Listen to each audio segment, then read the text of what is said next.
So welcome everyone to Portraits of a Nation 2 Beyond Narrative talk series, which is presented as part of 2022 Abu Dhabi Festival.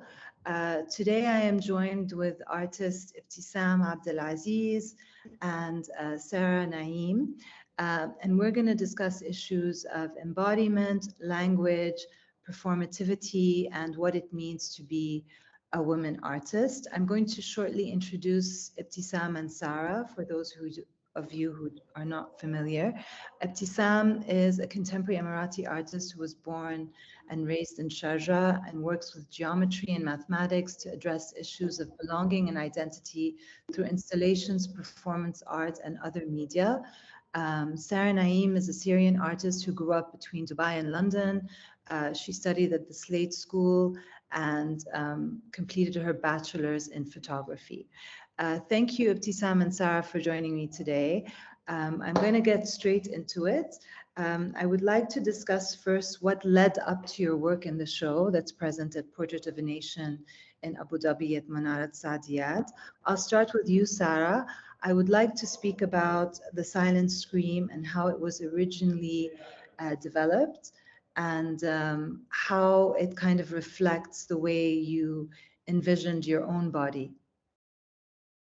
So it started with my curiosity around exploring internal and external bodily tensions.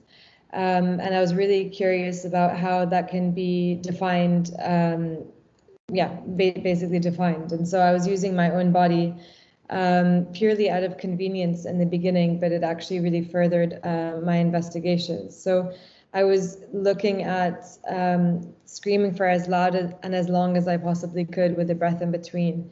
And that resulted in around 16 minutes before I was on the brink of collapse. So it was also kind of defining this exertion and defining this brink of collapse, but allowing the voice to speak through internal manifestations, externalizing itself through the tongue quivering, the veins bulging, the face reddening, these kinds of manifestations.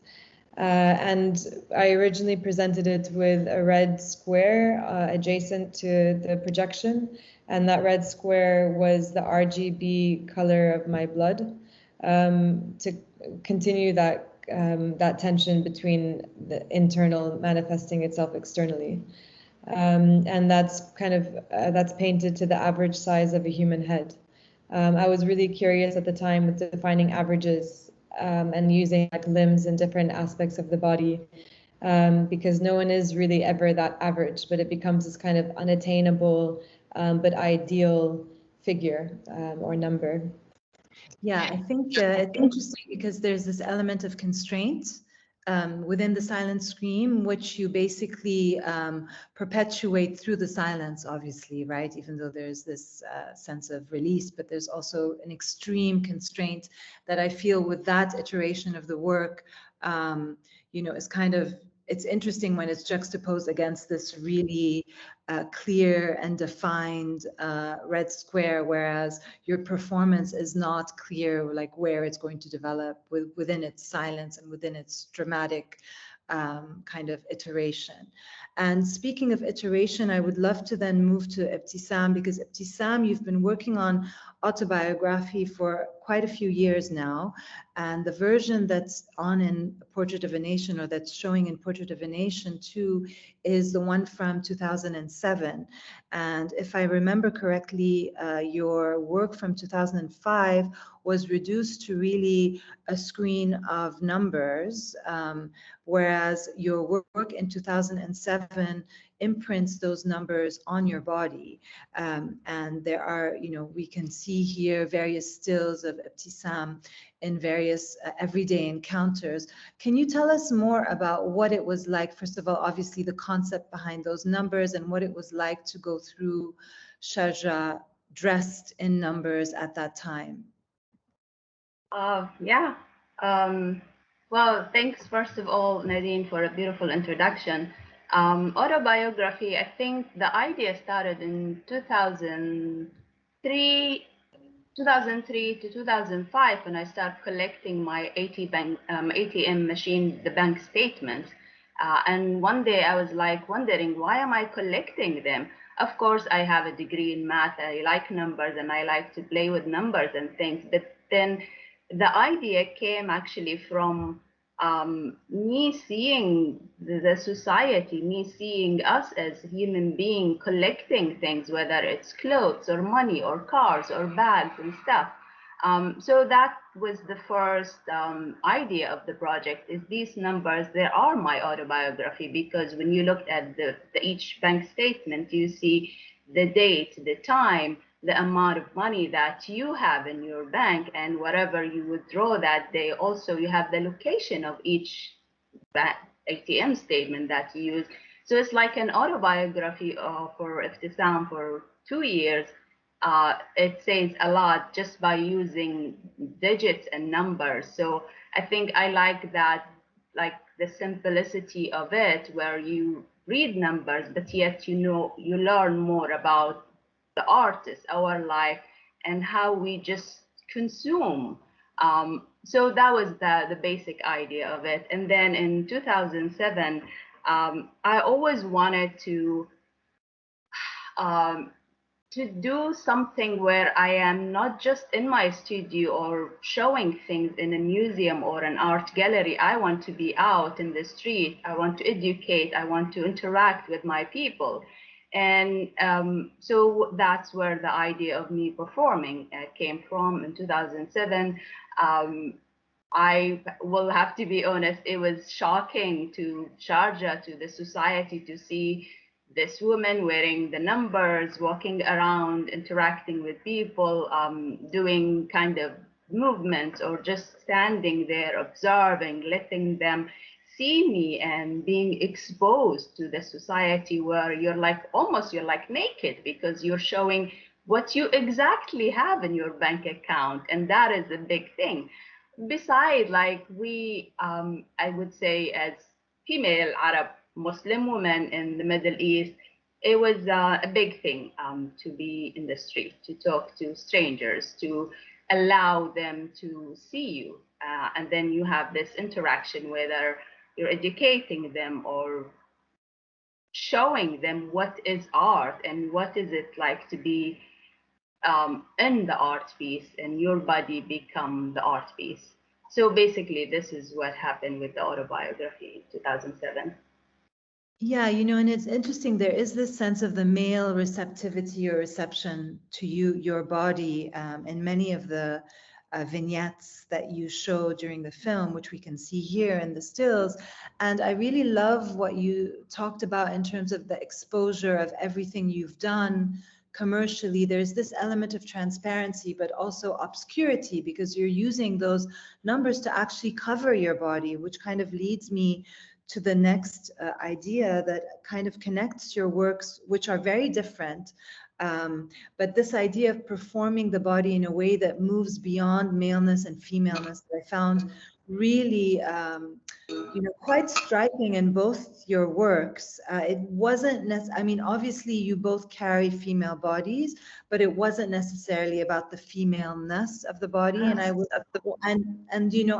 this is also a proposition, and I'd like you to respond to that, agree or disagree, and maybe look at some of the ways in which your body became a medium. Like, for example, with Sara, there's this sense of disembodiment, I feel, in your work, of kind of, as you said, transcending the body, and the way you've cut and framed the work in Portrait of the Nation. Maybe you could tell us a bit more about that. Also, the way you dressed yourself and kind of obscured your body in some ways.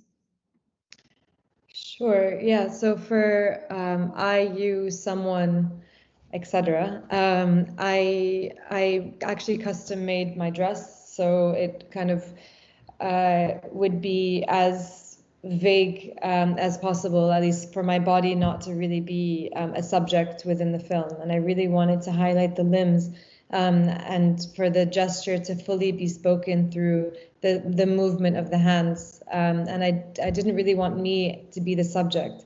the reason why I subject myself in both films and actually in all of the films I use is only because I feel like it's more complicated or complex to involve another character.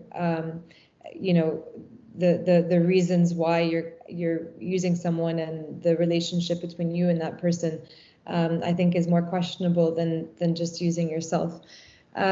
So with also Silent Scream, as I'm screaming, you can see my face almost being severed in this quite violent way, and kind of going in and out of focus, plays with this obscurity, or kind of using the body, but I wouldn't say disfiguring it, but really questioning where it's standing. And a very, very subtle layer within the film was, you know, the war in Syria was a kind of constant thread throughout that period and ongoing. And it was a way for me to kind of also gesture my frustrations. Again, this is a kind of undertone of the film, but you can kind of, as that kind of violence is happening, you, yeah, it's calling into action that kind of violent scream and that violent cutting and repositioning myself within the frame. Yeah, it's very violent. And before I move to Ebtisam, you know, it's kind of, I guess, linked to the way you looked at the body in your former work, in some sense, almost scientifically magnified, manipulated, when you were looking at elements like soap, soil, jasmine, but also skin, where one loses the sense that it's actually the body, right? You're like magnifying and manipulating. And there's something there that in the way that you frame this current work that I feel comes from that thread. I don't know if you would agree. Yeah, I definitely began the journey with looking at my dead skin cells, but having it look other to itself as a way for the viewer to kind of be met with the body, but then have it look very other. And I think to kind of set the viewer away from themselves in a way, to kind of question their own position, their own body, their own realizing we actually don't really know it. Not only do we not see our internal anatomy or our internal body, although we carry it everywhere we go, there's a kind of foreignness, although it's inherent, that I'm really interested in. Yeah, that's beautiful. That strange familiar, you know. And with Ebtisam, I mean, the way I am very conscious that the work you do does touch on gender and the woman's body, but not in the way, I mean, it's hard to explain, and maybe, you know, you can elaborate better than I can, but this idea of the body as a form of data, this idea as the body, I mean, in terms of framing, you use a lot of spatial languages to constrict, encapsulate, and then, you know, there's this sense of malleability, of moving through. There's a lot of what you wear that's quite dark and covering, and I don't think that's related to social mores, but I think you're actually making a statement there related to visibility and invisibility, especially because sometimes when you use writing on your body, there's, you know, there was this work on Unashamed, which had things in neon. There was another work, Women's Circles, which also had the body in black. And so there are these elements of your work. So I'm wondering what femaleness and maleness and the, you know, is femaleness a response to maleness, or how are you looking at the body so scientifically and so spatially in your work, mathematically? Yes. Yeah. I mean, I would say all of the above. It depends. But to be honest, I never felt the need of talking about me as a female artist until 2011, when I did the circle piece, which is called Women's Circle. I just felt that, yeah, I need to speak up for us. I need to maybe draw the attention or raise the awareness of women's rights issues, and what is it like to be a female artist, not just necessarily an artist. What are the roles that we all are playing, whether you're a mother or a daughter or a sister or an artist or a businesswoman. So it was like empowering us. So I think only that day in that work, you could see me using my body and screaming, I am a woman. But then with the other work, as you mentioned, Nadine, like Unashamed and me being in the dark and using dark maybe costumes or clothes, I have no intention to distract the audience, because this is, yes, a female body, but I don't need you to see that body. I don't need anybody to sexualize that body or like see me as an object or recognizing that this is a female body. This is not what I'm talking about. I'm talking about something more deep, like us human data, whether it's like talking about the society, talking about our issues, like an unashamed piece. I was talking about the fact that we female Arab Muslim artists sometimes we're being judged because we're using our body in the art. So me screaming in the dark, writing the word unashamed is like saying, no, we're not ashamed. We're not ashamed because we're not doing anything. And if you think about it, I had a couple of, I would think, call them like argument that some of during my art talks, I had a conversation with some conservative people that will think that this is anti-Islamic, this is not a part of our culture.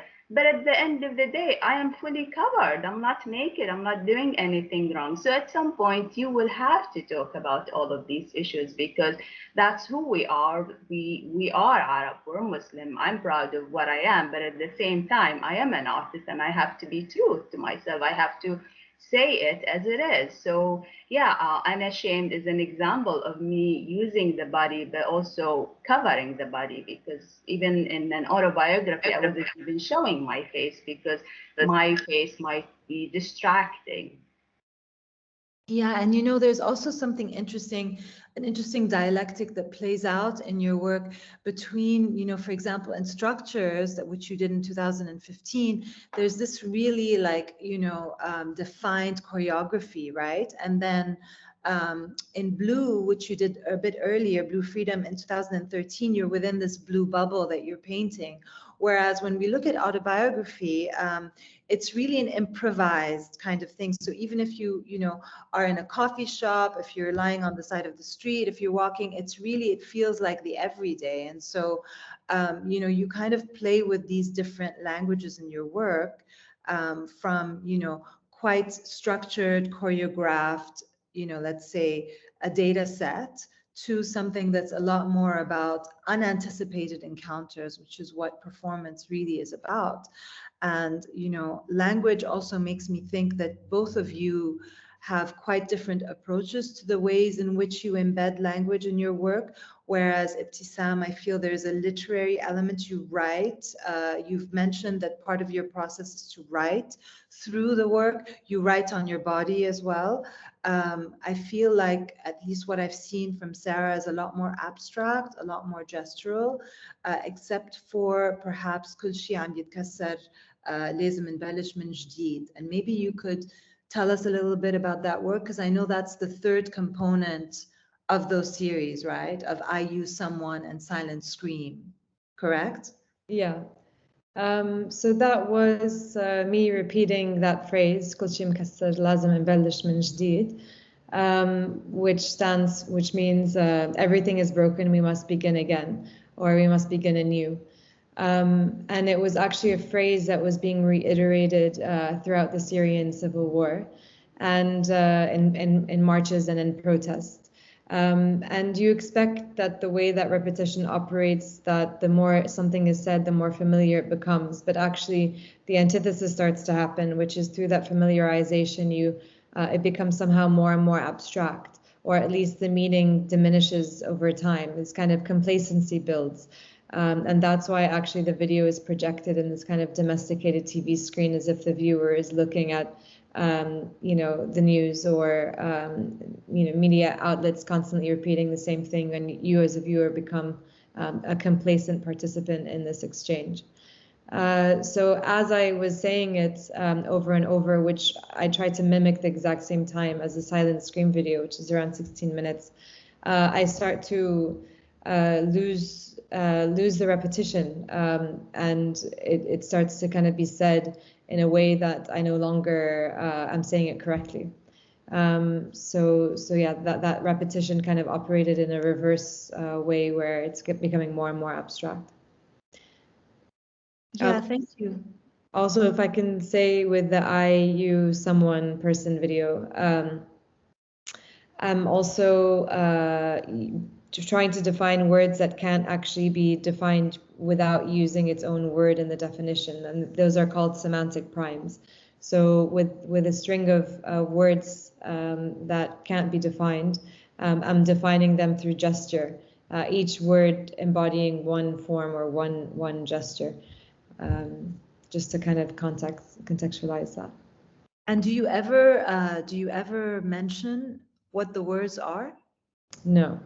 That's interesting. So it becomes almost like a coded language. The words are written in the title. The entire title is the series of words, but it's never subtitled within the film itself. Oh, so the I, you, someone, you mean? Yeah, it's the actual list is I, you, someone, person, people, something, thing, body, kind, part, this, the same, other, one, two, some, all, many, much, good. I really love that. So the work is what you've left out in a way.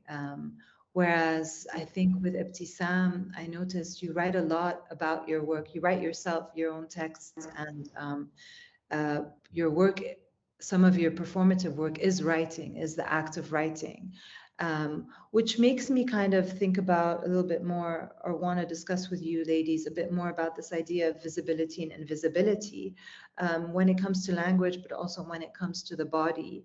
And with Ebtisam, I feel like there is this impulse for the message really to be visible and legible. Would you agree? 100%. Yeah. For you, Sara, I'm trying to think about your work from 2016, When Heartstrings Collapse, and that kind of like this idea of the glitch, or the thing that cannot really be, or the thing that keeps changing, let's say. And you know, how for me that's the beginning of you thinking about your body in a very non-gendered way. But I don't know, and then, you know, but you play with visibility and invisibility in a very different sense, because it's really looking at what's, or at least in your former work, looking at what's beneath the skin, that we cannot actually see, showing that, and then what disappears is the border that separates us from that, right? Or I don't know if I'm saying this correctly, but basically, you know, our skin is the boundary between us and what's our internal organs, but you are exposing the internal and eliminating the external in some ways, and that work show When Heartstrings Collapse. So yeah, I mean, to the point that I wouldn't say it was the beginning of my exploration with a kind of non-gender. I think from the beginning I haven't wanted to discuss that, but as Ebtisam was saying earlier, that being a woman and, you know, subjecting yourself within your own work, you will inevitably be caught in that dialogue. You cannot talk about identity, but you can't escape your own identity. But when Heartstrings Collapse, I was looking at my dead skin cells through the microscope, but a glitch started to naturally occur, which I adopted, because for me it really described this kind of almost glitch in your own physical biological body, where something internal malfunctions in some ways, and it reiterates itself into this expression like choking or sweating or trembling or twitching, blushing, these physical manifestations of an emotion. So I was really interested in that kind of dialogue where something internal externalizes itself in a almost like a technological error. And then I was using these technological vulnerabilities in the scanning electron microscope to describe that tension. I don't want to limit both your works to performative works. We're talking about the performative works because that's what's actually been selected for Portrait of a Nation. But, you know, Ebtisam, the work behind you, and Sara, the work that you're doing now, kind of goes beyond performance and maybe isn't actually linked to performance. And so I'm wondering if you look back at these works that are on show at the moment, how do you feel about them? How would you position them within your trajectory as an artist? Ebtisam, you still, of course, perform your body, but Sara, you don't at all right now. So I'm just wondering, what is it like to look back on a work that you've done some years ago, and how do you receive them today as the maker?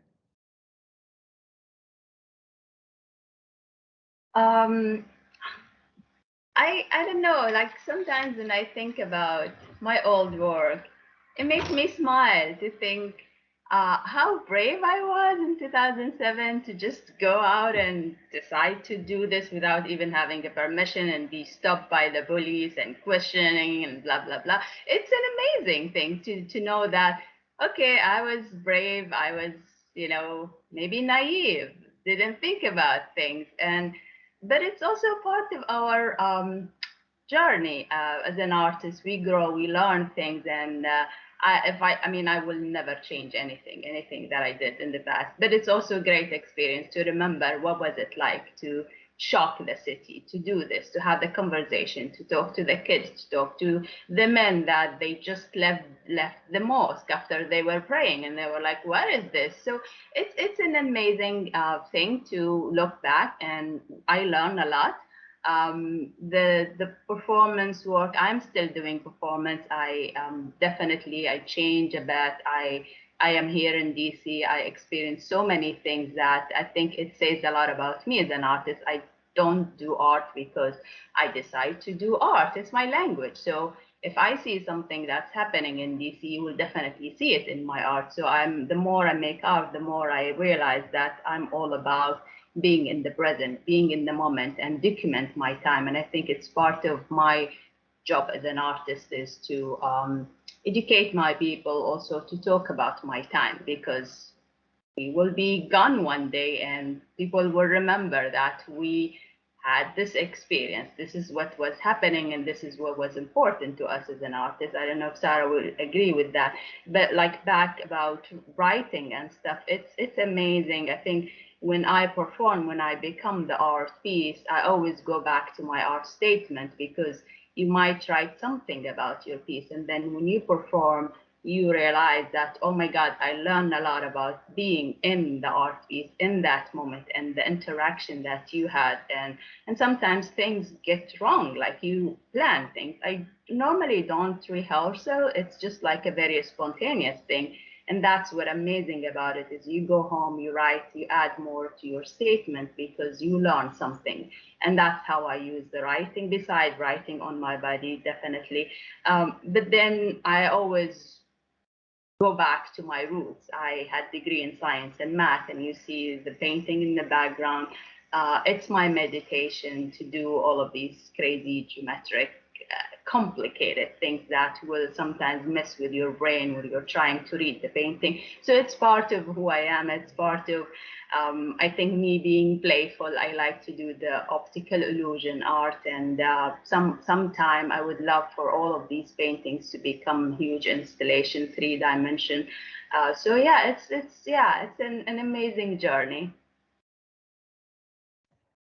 Thank you, Ebtisam. And I mean, Sara, I know you, and we've been having many conversations over the years since a while now, starting in Beirut, actually, interestingly enough. And I know that you do have this tendency, even though you go very deep into your research, there is a sense that I'm sensing now from your work, this need to reinvent yourself, and certain maybe bodies of work that you look at that you might not want to show anymore.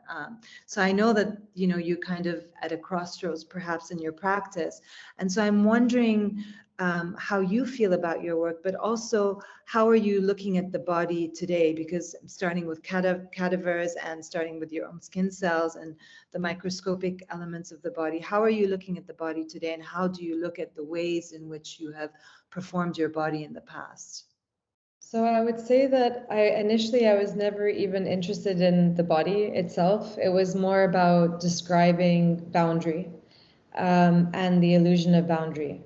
and that was boundary on all fronts. But I kind of used the body as this very relatable tool in some ways, and looking at this kind of collision of two forces that create an illusion of boundary and solid lines, and going down to the cell was a way to kind of describe that through visually it looking like a galactic landscape, but then also that the cell is this kind of building block of life, and this kind of this foreign form that sheds, that's constantly moving from on to out.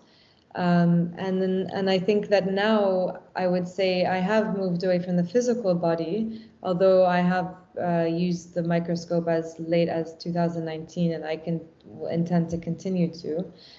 It's still kind of continuing that thread of boundary and border and the lack of, in a more maybe physical sense, or maybe in a more political sense or macro sense. So looking at boundary and border and patrolling those boundaries and borders, and it becoming a little bit more I would say physical rather than metaphysical, and looking at almost like cartography and maps and the politics of boundary. Very interesting. Yeah, I think it's quite highly conceptual. Boundaries make me think of barriers, and I'm wondering, what are the barriers that you faced as artists personally in developing your visual language, and as women? Since, I mean, on the occasion of International Women's Day, something to think about.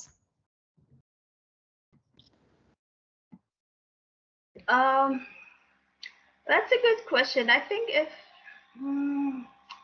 I mean, there are some challenges, there are some boundaries, there are some, something there. Whether you're a man or a woman, whether you're an artist or a filmmaker, there has to be something that you fight against, you fight back. But I think there are so many changes. If you asked me this question back in the days when I was doing that performance, I was like, I wish people would understand what was performance. I wish people would appreciate a woman using her body. I think we changed. We were more aware of that role. We're more accepting women doing things like that. But I think for me now, I think my biggest challenge is within me is like, what is next? And I always criticize myself, and it's like, it's in a healthy way where, what is next? What do I want to do? Why are my ideas are so big now that I can't even reduce them? What is it like to be me, but yet to do something new and different? What can I do to make things happen without having to face challenge? Like an example, being a female Arab Muslim artist in the US, you will have to be you, yes, but you will have to be someone else because you are in DC, you are dealing with other issues, yet you're bringing your culture and your background to this equation. So I think there are some challenges. Also, the other part of me is wondering, like, when are we going to show everything that we produce? Sometimes we make because this is our language. I cannot stop making art. I will have to make art every day. But then, did I show all of my art? No. So yeah, I think we want to make sure that what we do, what we say in our art is being heard by anybody, whether through showing or talking or exhibiting that work. I don't know if I answer your question, Nadine, or not. I mean, yeah, you did. I think, it's, I guess the challenge is also how to be an artist in the world today, right? It's a much larger question. Yeah, I mean, there's so much talk about being a woman artist because of underrepresentation, obviously, and these are things that are being tackled. But I often wonder if it serves us to look at things from the point of view of lack. I know that you mentioned before, Ebtisam, since you were part of the entourage of the 5, you never felt that you were the outsider woman artist, right? I mean, you just felt like you were one of them. So, you know, these are things to think about, that, you know, we do have that lens on the world today and on gender relations, because we're also socially more aware and more conscious. But it also sometimes, I'm also quite reflective about this, because it doesn't do us any favors as well. And I'm very aware that part of feminism is also to look at the agency that we do have, actually, as women, as Arabs, I would say as well.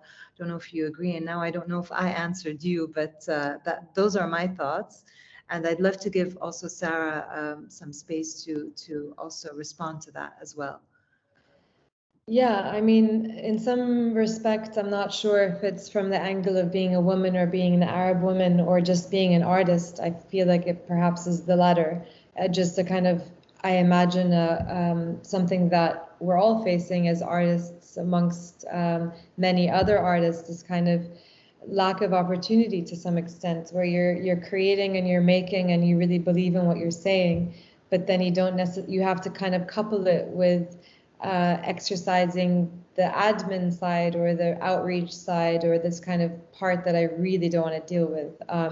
I would just rather focus on my practice and building my practice, but more and more I'm realizing that the practice also includes that whole other aspect, the kind of more, I would say, maybe business side, which I very much don't enjoy.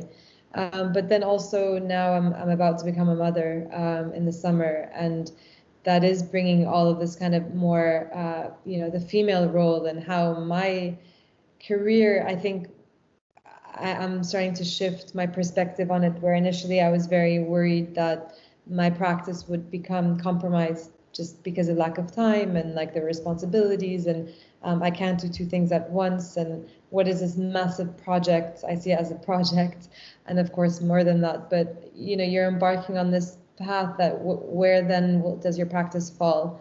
But I also think that now it will give you so much more, that you know, we have such a privilege to be able to experience procreation and creating life, that I think that will impact my practice in a way that I can't really imagine now. Beautiful.